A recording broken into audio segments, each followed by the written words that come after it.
بسم اللہ الرحمن الرحیم وَأَمَّا مَنْ خَافَ مَقَامَ رَبِّهِ وَنَهَى النَّفْسَ عَنِ الْهَوَىٰ فَإِنَّ الْجَنَّةَ هِيَ الْمَأْوَىٰ صدق اللہ مولانا العظیم وصدق رسولہ النبی الکریم الامین بلغ العلا بکمالہ کشف الدجا بجمالہ حسنت جمیع خصالہ صلو علیہ وآلہ اللہم صلی علی سیدنا مولانا محمد وعلی آل سیدنا مولانا محمد مبارک وسلم وصلی علیہ صلاۃ والسلام علیک یا سیدی یا رسول اللہ وعلی آلک واصحابک یا سیدی یا حبیب اللہ۔ السلام علیکم ورحمۃ اللہ وبرکاتہ۔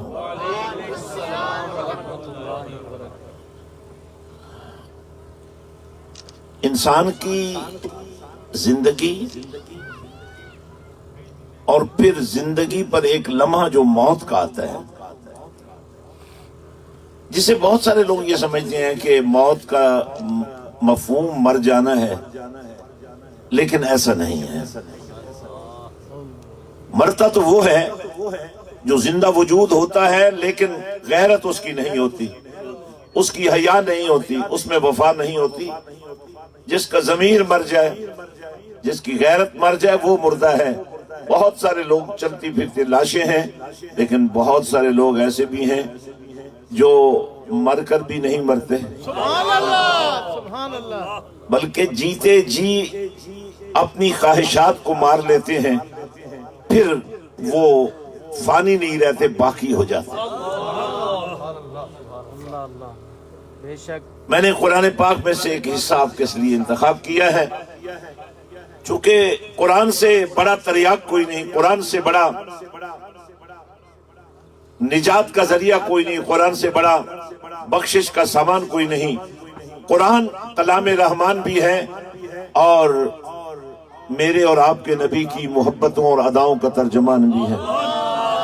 بہت قوت کے ساتھ آپ کی آواز سننا چاہتا ہوں، بڑی محبت سے بولیں۔ ادھر آپ نے اللہ کا نام لیا، ادھر اللہ کی بارگاہ سے آواز آئی، لبیک یا عبدی اللہ، اے میرے بندے، اگر تو نے مجھے یاد کر لیا ہے تو پھر میں ایسے چراغ تمہاری محبتوں کو یادوں کے روشن کروں گا کہ نام فقیر تنہا دبا ہوں، قبر جناندی جیوے ہوں۔ اسلام میں قبر پرستی کی بھی گنجائش نہیں ہے، نفس پرستی کی بھی گنجائش نہیں ہے، شخصیت پرستی کی بھی گنجائش نہیں ہے۔ پیری مریدی، پیر اور مرید کا رشتہ نہیں، یہ نبی اور امتی کا رشتہ ہے، جس کو بحال کیے بغیر اللہ بھی ماننے کے لیے تیار نہیں ہے۔ حضرات، اس پاک پروردگار نے جہاں قرآن کو ذریعہ بخشش بنایا ہے، یہ دیکھیں آج آپ دعا کے لیے آئے ہیں، وہ لوگ کتنے خوش نصیب ہیں ہوں گے جو خالی ہاتھ نہیں آئے، قرآن لے کر آئے ہیں۔ کیونکہ ہمارا عقیدہ کیا ہے؟ میرے اور آپ کے قرآن پڑھنے سے جانے والے کو فائدہ ہو سکتا ہے، اس کی بخشش ہو سکتی ہے، اس کی قبر جنت کا باغ بن سکتی ہے۔ تو پھر میں آپ کو یہ احساس اگر پیش کروں کہ اگر قرآن مرنے والے کو بخشوا سکتا ہے تو ان زندہ لاشوں کو زندہ کیوں نہیں کر سکتا؟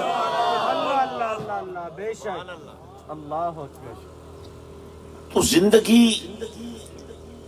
زندگی ہے اور اس میں کوئی شک نہیں، زندگی بھی اللہ کی مخلوق ہے، موت بھی اللہ کی مخلوق ہے، لیکن اس خالق و مالک نے زندگی اور موت میں فرق یہ رکھا ہے کہ زندگی زندہ رہنے کا نام ہے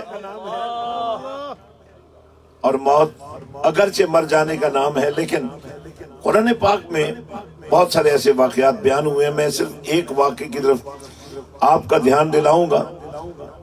جب اللہ کے بندے اصحاب کہف میں جب ہاتھ اٹھاؤں تو آپ کی زبان کھل جانی چاہیے نا، نام تو اللہ کا ہی لینا ہے نا۔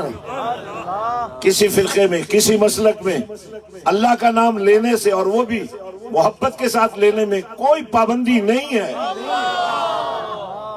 بے شک جو میں نے اللہ سے پوچھا مولا جو تیرا نام لیں گے ان کے ساتھ تیرا سلوک کیا ہوگا؟ سنیے قرآن سنیے، فَاذْكُرُونِي، آپ چپ شاہ پیروں سے ملتے ہیں، یہ باہو کا بیٹا بھی ہے، غازی عباس کا خون بھی ہے، اللہ بے شک بے شک۔ اس لیے ہم صرف سر کٹانے والے نہیں ہیں، ہم تو بازو بھی کٹانے والے ہیں، ہم فرقوں کی تنابیں کھینچنے والے ہیں، ہم ملت وحدت کے علمبردار ہیں، ہم دلوں کے جوڑنے والے ہیں۔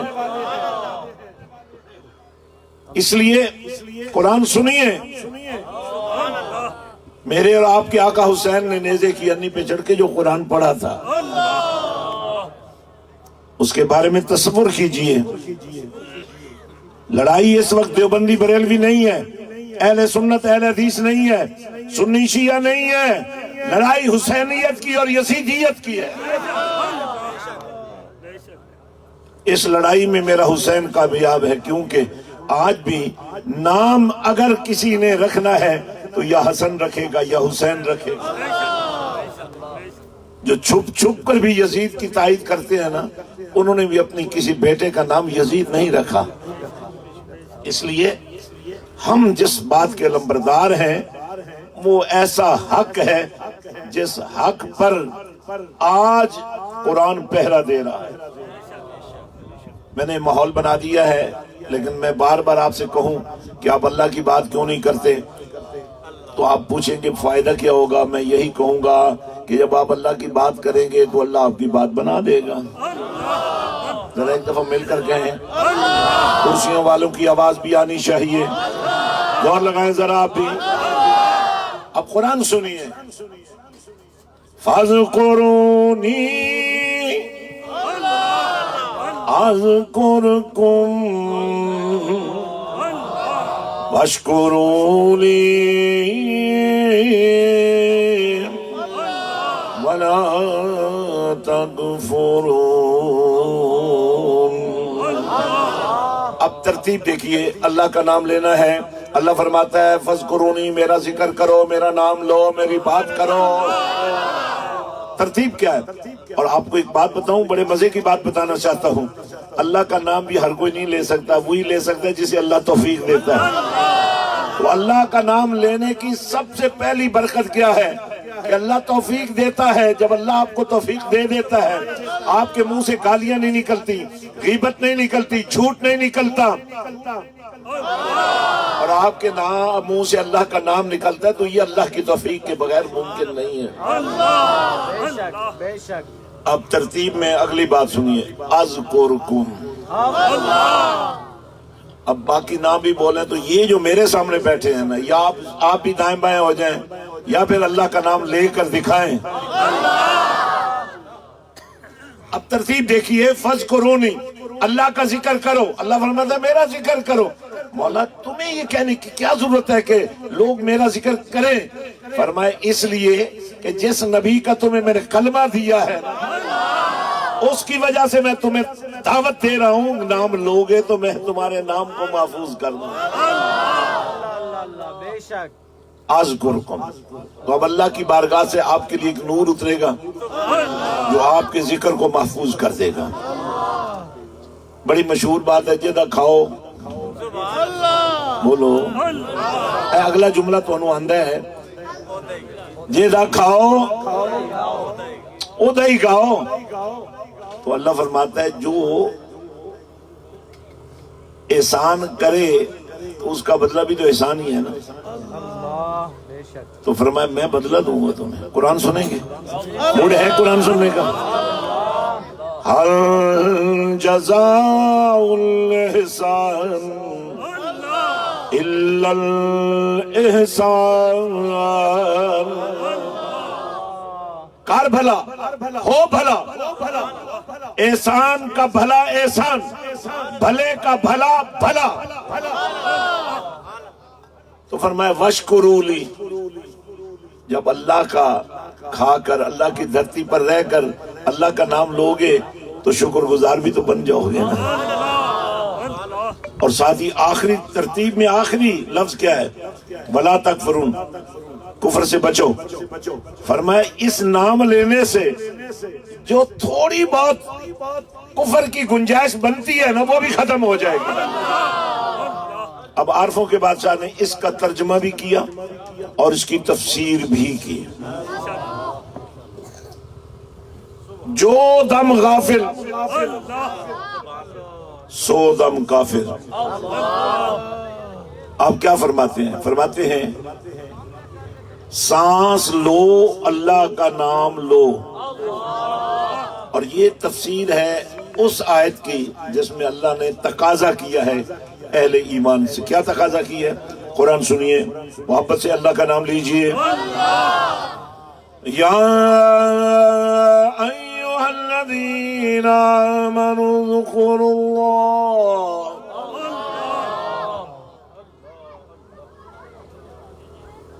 اذکروا اللہ ذکرا کثیرا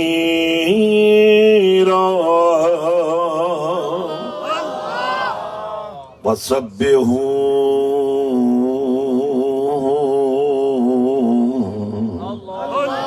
بکرۃ وعصیلا.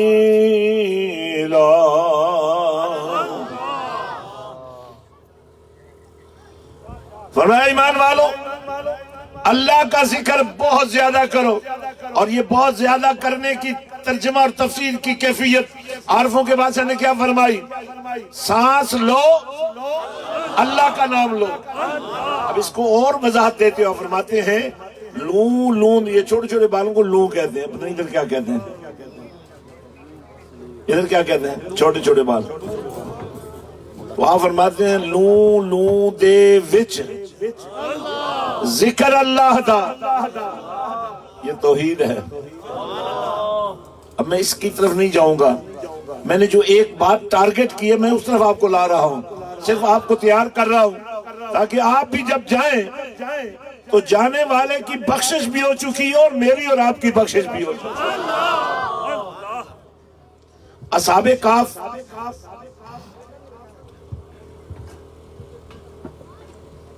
ایمانوں کی بقا کے لیے شہر چھوڑ کر، وطن چھوڑ کر جنگل کی راہ لے رہے ہیں. راستے میں ایک شخص ملا، اس کے ساتھ ایک کتا تھا.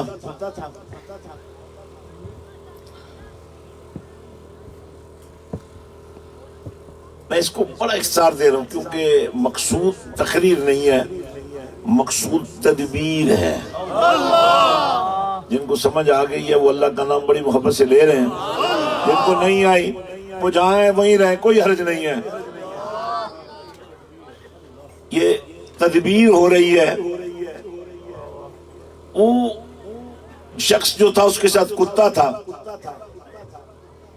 اس کتے نے ساتھ جانے کی کوشش کی. انہوں نے اس کو ڈرایا، پھر روڑے مارے. اب اس نے اللہ کے دربار میں عرض کی مولا اگر تو مجھے زبان دے دے نا انہی پاکوں کا صدقہ تو میں ان سے بات تو کروں نا، بھی مجھے کیوں مار رہے ہو؟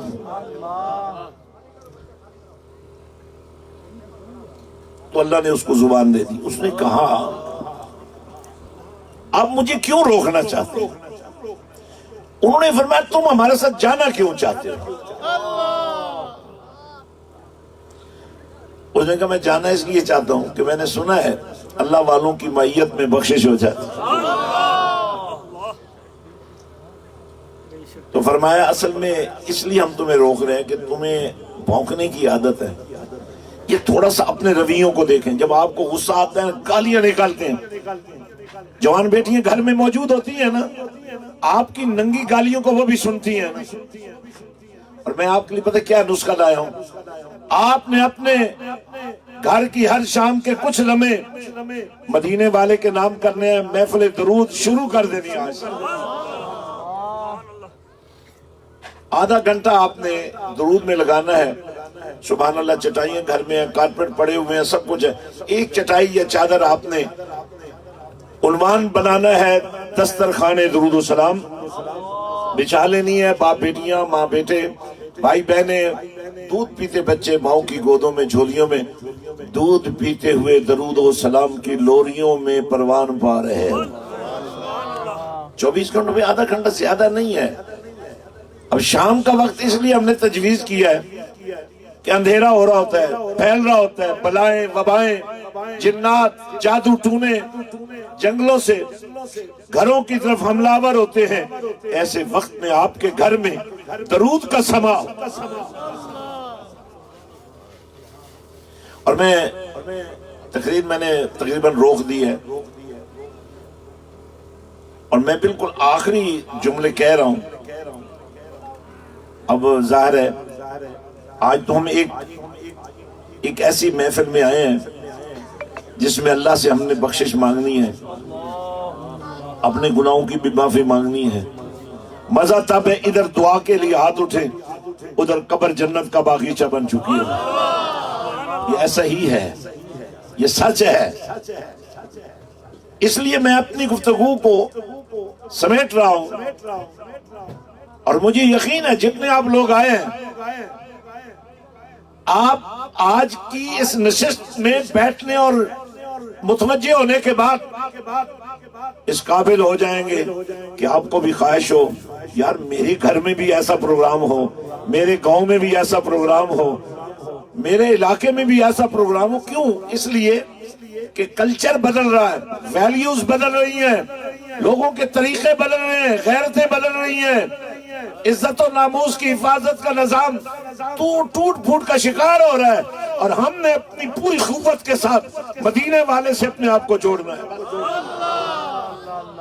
بے شک بے شک۔ وہ کتا کہنے لگا مجھے بخشش چاہیے، اور یہ بغیر آپ کی معیت کے ممکن نہیں ہے۔ قرآن بھی کہتا ہے فَادْخُلِي فِي عِبَادِي وَادْخُلِي جنتی۔ جنت کی تلاش میں ہونا تو جنت تو میرے بندوں کی محبتوں کا نام ہے۔ حضرات توجہ فرمائیے، بہت اہم بات کر رہا ہوں۔ کتا ساتھ چل پڑا، انہوں نے لے لیا، اور اس نے وعدہ کر لیا کہ میں بھونکنا چھوڑ دوں گا۔ اور میں بھی آپ کو یہی کہہ رہا ہوں، غصہ آپ کو آتا ہے نا، چھوٹوں پر آتا ہے نا، بڑوں پر تو نہیں آتا نا، غریبوں پر آتا ہے نا، امیروں پر تو نہیں آتا نا، بادشاہوں پر تو نہیں آتا نا، مجبور لوگوں پر آتا ہے۔ اس لیے یہ آرٹیفیشل چیز ہے۔ حقیقت کیا ہے؟ میرے اور آپ کے نبی کا چہرہ مسکراتے ہوئے، جن کی تسکین سے روتے ہوئے ہنس پڑے، اس تبسم کی عادت پہ لاکھوں سلام۔ اگر تو ہر شام گھر میں اس طرح جائے کہ بوڑھی ماں کو مسکرا کے ملے ہیں، بوڑھے باپ کے پاؤں تھوڑا سا دبا دے، آج تیرے بچے تجھے دیکھیں گے اپنے ماں باپ کی خدمت کرتے ہوئے۔ انہیں پڑھانا نہیں پڑے گا، سکھانا نہیں پڑے گا، انہیں یاد ہوگا میرے ابا جی بہت بڑے ملک صاحب تھے، بہت بڑے پیر صاحب تھے، بہت بڑے چیئرمین تھے، بہت بڑے سیاسی لیڈر تھے، پر اپنے ماں باپ کے قدموں میں بیٹھ کر اپنی جنت بناتے رہے۔ تو میری بھی جنت اپنے ماں باپ کے قدموں میں ہے۔ اگر آپ اپنے بچوں کو یہ راستہ دینا چاہتے ہیں تو آج کر کے دکھائیں ان کو۔ اب وہ کتا بھی ساتھ چل پڑا، کہا میں عادت بدل دوں گا، آپ کو بھی بہت ساری باتیں بدلنی پڑیں گی، اپنے آباء و اجداد والا راستہ اختیار کرنا پڑے گا، اور وہ راستہ یا قرآن تھا یا درود و سلام تھا۔ حضرات، اب وہ اللہ والے ایک غار میں جا کر بیٹھ گئے۔ کتے کو انہوں نے یہ نہیں کہا کہ تم اندر نہیں آ سکتے، مگر کتے نے اندر جانا بے ادبی سمجھا، دروازے پر دامن پھیلا کر بیٹھ گیا۔ قرآن نے اس منظر کو بیان کیا، وَقَلْبُهُمْ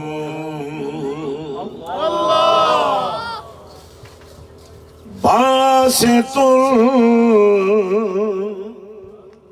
ذِرَاعَيْهِ بِالْوَسِيلِ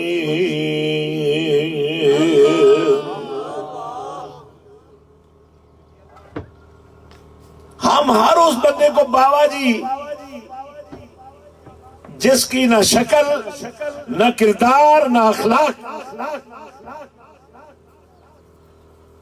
ہمیں انہی کو اپنا پیشوا بنانا ہے جن کے انگ انگ سے اللہ کی محبت پھوٹ رہی ہو، بے شک نبی کا عشق نظر آ رہا ہو۔ اور میں آپ کو ایک بڑی دعوت دینے والا ہوں، آپ نے ایک دفعہ میرے کہنے پر دربار شریف پر آنا ہے، حضرت سلطان بہو تشریف لانا ہے۔ میں نے 25 ایکڑ پر مسجد حسین بنائی ہے، اور اس کا سین اتنا بڑا اس لیے بنایا ہے کہ مسجد و مدرسہ میں جانے والا دنیاوی تعلیم سے محروم ہو جاتا ہے، ساری زندگی لوگوں کے آگے ہاتھ پھیلانے پڑتے ہیں اس کو۔ میں نے قرآن پڑھنے والوں کے لیے ایک معیاری مرکز بنایا ہے، جس میں English medium school system, Urdu medium school system, university level تک قرآنک ایجوکیشن کے ساتھ کسی یتیم کو بھی کسی کے آگے ہاتھ نہ پھیلانے پڑے۔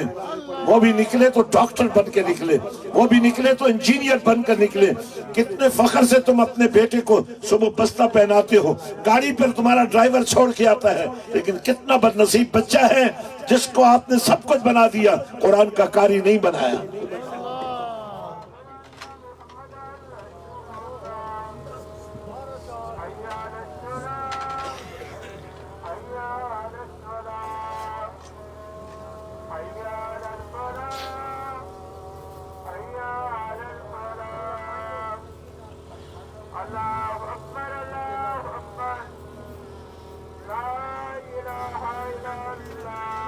لا الہ الا اللہ حاضر حضرات، ماشاءاللہ آپ کی محبت ہے۔ آپ جب محبت میں علماء کو، ثنا خانوں کو نذرانہ پیش کرتے ہیں تو ظاہر ثواب تو ہے اس کا، لیکن میں اس پیسے کو صرف ثواب کا ذریعہ نہیں بناؤں گا، آپ کی امانت مسجد حسین میں یتیموں پر لگاؤں گا، کیونکہ مجھے تو دینے والے نے بڑی بعد میں ہاتھ ملاتے ہیں آپ سے، مجھے تو دینے والے نے باہو کے گھر میں پیدا کر کے اتنا کچھ دے دیا ہے، کوئی کمی نہیں چھوڑی۔ آپ اتنی محبت سے یہ نذرانہ پیش کریں، بتانا ضروری سمجھتا ہوں، یا یہ کسی یتیم پر لگے گا یا کسی غریب پر لگے گا۔ بھیک دینا تو بڑی آسان بات ہے، لیکن گرتے ہوئے کو اٹھانا یہ اصل مشن ہے۔ آپ ضرور آئیے گا دربار درے بار سخی سلطان باہو پر، مسجد حسین کی زیارت کیجئے۔ ہم حسینی لوگ ہیں بھائی، بولے نا ذرا، جو حسینی ہے اونچی آواز میں بول کر دکھائیں۔ اب کتا بیٹھ گیا دروازے پر پاؤں پھیلا کر، مدینے کے تاجدار نے اس کی تفسیر خود بیان کی، فرمایا قیامت کا دن ہوگا، اللہ فرمائے گا فرشتوں اس کتے کو جنت داخل کر دو۔ فرشتے عرض کریں گے مولا کتا تو ہوتا ہی نجس ہے، جنت میں جا ہی نہیں سکتا۔ میرا اللہ فرمائے گا اگر کتے کا وجود نجس ہے تو اس کتے کا وجود بدل دو، اسے انسانی وجود دے دو۔ یار اگر کتا بھی جنت جائے گا تو انسانی وجود میں جائے گا، تو کتنی شرم کی بات ہے کہ ہو انسانی وجود اور دوزخ میں چلا۔ اب وہ وہاں جا کر بیٹھ گیا، اور اس کے بعد یہ اللہ والے جو تھے ان پر موت طاری ہو گئی، کتا بھی مر گیا۔ کچھ عرصے کے بعد یہ بھی بیدار ہو گیا۔ اب جہاں موت جب مرے تو موت کہا، جب بیدار ہوئے تو کہا یہ بیدار ہو گئے۔ اب ان سے پوچھا بتاؤ کتنا وقت گزارا، انہوں نے کہا جی وقت بس ابھی چند لمحے گزرے، ابھی ہم سوئے تھے جاگے۔ صرف بتانا یہ چاہتا ہوں ایک موت ہے جو بندے کو مار دیتی ہے، لیکن ایک موت ایسی ہے جو بندے کو مارتی نہیں ہے، زندہ کر دیتی ہے۔ حضرات سب سے بڑی موت نفس پرستی ہے جو اس وقت قوم پر طاری ہو چکی ہے۔ ہم بڑے آدمیوں کی خوشامد کرتے ہیں، ان کی چاپلوسی کرتے ہیں، چھوٹے آدمیوں پر غصہ کرتے ہیں، پر میرے نبی کا طریقہ یہ ہے در پہ آنے والا کوئی خالی نہ جائے۔ ایک ہے صدقہ، ایک ہے زکوٰۃ، وہ تو پہلے ہی غریبوں مسکینوں کے لیے، اور ایک ہے ہدیہ جو نبی کے گھر کے لیے ہے، پر میں نے دیکھا ہدیہ آ رہا ہے پھر بھی نبی کے گھر میں فاقے ہیں یار۔ مہینے میں 3 روزے رکھ لیا کرو، فاقہ کرنے کی لذت کا تمہیں اندازہ ہو جائے۔ روحانیت بیدار ہونے کا ایک بہت بڑا ذریعہ ہے۔ حضرات